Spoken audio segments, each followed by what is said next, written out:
ચૂંટણી પરિણામો પહેલા પશ્ચિમ બંગાળમાં બોમ્બ બ્લાસ્ટ, 5 લોકો ઇજાગ્રસ્ત. લોકસભા ચૂંટણીના પરિણામમાં 8,000થી વધુ ઉમેદવારોના ભાવિનો ફેસલો આજે થઈ જશે.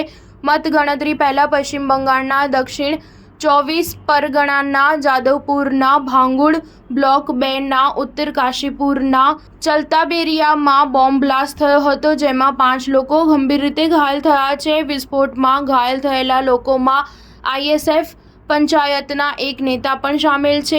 ચલતાબેરિયામાં સોમવારે રાત્રે બોમ્બ બ્લાસ્ટ થયો હતો. અહીં ગેરકાયદે દેશી બોમ્બ બનાવવાનું કામ ચાલતું હતું. આ બ્લાસ્ટમાં 5 લોકો ઇજાગ્રસ્ત થયા છે, જેમને નજીકની હોસ્પિટલમાં દાખલ કરવામાં આવ્યા હતા, પરંતુ તેમની સ્થિતિ વધુ બગડતા તેમને કોલકાતાની એસએસકેએમ હોસ્પિટલમાં રિફર કરવામાં આવ્યા હતા. કોલકાતા પોલીસ ઘટના સ્થળે તૈનાત કરવામાં આવી છે. આ મામલે હજુ તપાસ ચાલી રહી છે. સ્ટાર ન્યૂઝ 7 હંમેશા સચ્ચાઈની સાથે.